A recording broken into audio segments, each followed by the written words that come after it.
and fair election.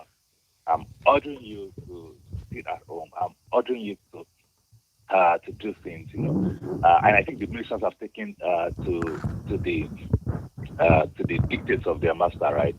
By again ordering people to do stuff, So for me, I think it's just one of those statements that this government makes on anything. I mean, this is the process that involves converting paper documents into digital, formats first, right? To achieve that, in a reasonable way, cannot even be achieved in 60 days, let alone then securing the databases that keep this thing. And it's also very interesting to know that yes, this is coming from the Minister for Digital Economy, Minister for ICT, Mr. Isa Pantami. But just a few days ago, when we saw the virtual meeting of the cabinet, right? The federal government is using Windows 7. That Microsoft may have stopped supporting, to conduct cabinet meetings. It says a lot about, the security, of public data when, of course, the platform, probably Zoom, being used by the ministers at the highest level of government discussion is not secure. And this is still implemented by this same minister ordering other agencies around. I can imagine what it means, what this statement means to National Bureau of Statistics, that have collected data over the years on pen and paper. I can imagine what this statement means, to other agencies. NIMS has struggled to handle identity, documents for years.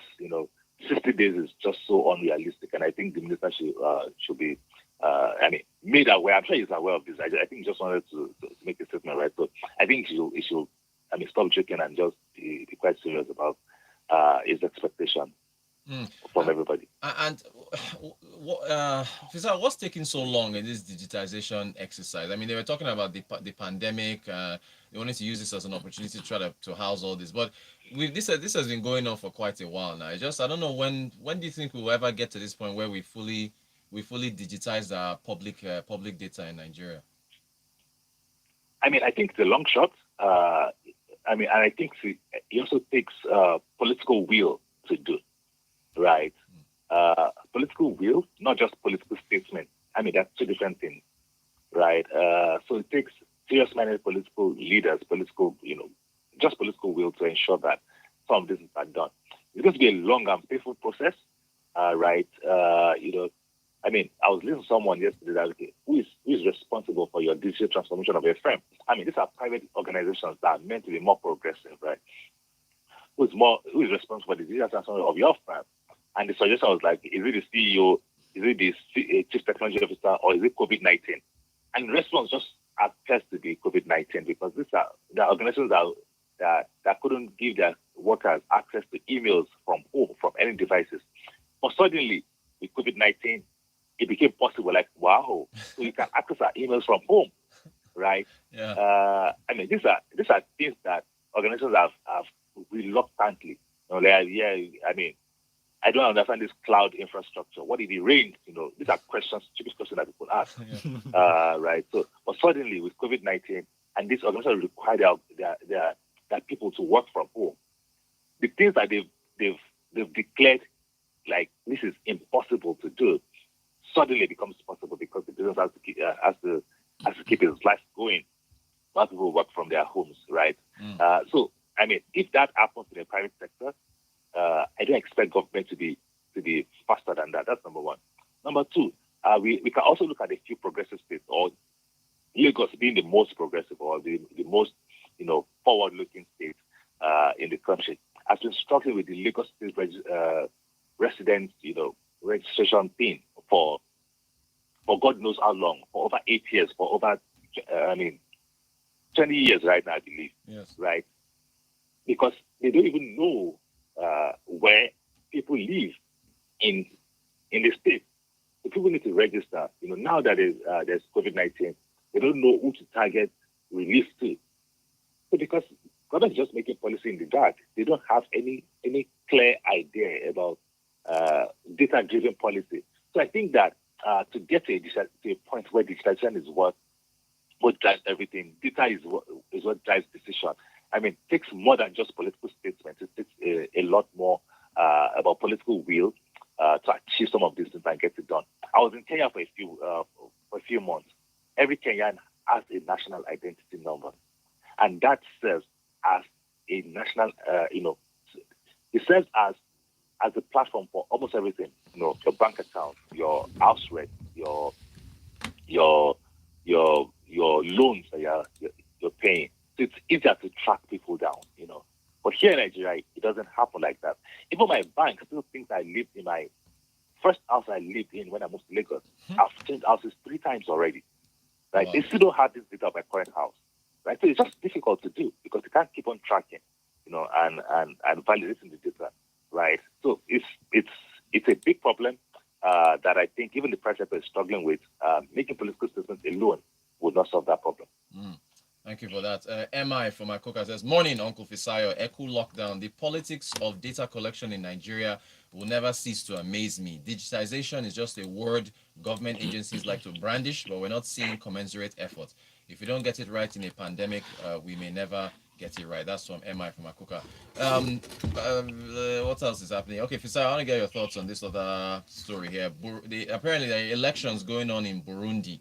And they have blocked Facebook, Twitter, and WhatsApp. See, Fisayo, is the tide, is the internet, is the Facebooks, the WhatsApps, the Twitters, are they turning the tide against all these governments that still think that they can block expression during elections? What's your take on what's going on in Burundi? I mean, I think the incumbent is not running right, even though yes, he has transitioned to some maybe chairman, like the CEO of an organization. You've transitioned to the chairman and instructed the CEO that cannot make a decision without talking to you first. I mean, that's the new structure in Burundi. So the current president Nkurunziza is not running, right? But the opposition leader, and maybe some from his party, they're front runners, right? So in the build-up to the election, it's been quite violent. And what happens is that social media is a platform for the expression or what's it called, initiating or continuation of violence. And we've seen that happen in different places, right? Even in Turkey, social media was used to stop a coup. Again, I think it was staged, but yes, it's that's what we are meant to believe anyway. Yeah. Arab Spring was perpetrated just by having people continually, post videos, inciting words and all of that on social media. So I understand the concerns around control of mass media. Again, it's not traditional media, just mass media, because you can't control what people say. Yes. So limiting access to it is probably a strategy that the government is banking on to ensure that yes, it's not hard. However, there's always been a mutual distrust between the government and the people being governed, right? Limiting access to social media. Again, when we talk about fundamental rights of for expression, it's being breached there, but African governments don't necessarily care about all of that, right? So I think I understand what the government is doing.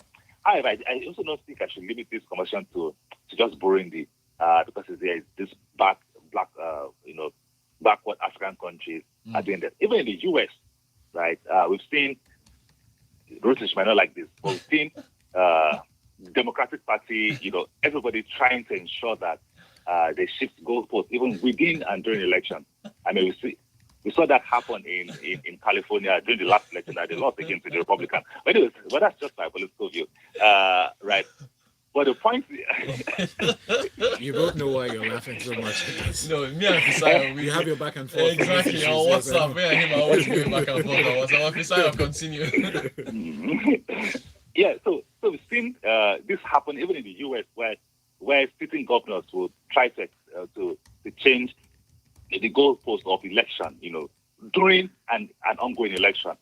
I mean, it's just that thing around power and ambition, and what people really want to achieve, with all of that. So So it's not limited to an African country. Even though, yes, it might be it might be far-reaching, in few African countries. But I think it's also a global phenomenon. Yeah. It's about political power and holding on to it. It's great to see the outcome of the election. But I mean, like I said, I understand the concept, but the implementation seems to be a lot more to tread on the voices of people rather than to stem any form of public unrest. All right, good stuff. Okay, and in case you're wondering what Fisai I was referring to, I've just found it said President Nkurunziza is stepping down after 15 years. But Lagos, everybody get this. So this is what Fisai was talking about. He's transitioning to a newly created position called Supreme Guide to Patriotism. I'm reading this from the BBC. That's the name of the position, Supreme Guide to Patriotism. And as Fisai just said, one of his people from his party and the opposition, whoever wins, they're going to have to consult him before making any decisions for where the country goes. What? I'm serious. I'm reading it here. That's Africa for you. But anyway, let me just leave that one alone. Fisaya, thanks for your analysis. Okay, you have Precious from... Yes, okay, Precious from Oba. It says database in Nigeria is outdated. Lagos State LISRA couldn't locate my parents' address when they moved twice.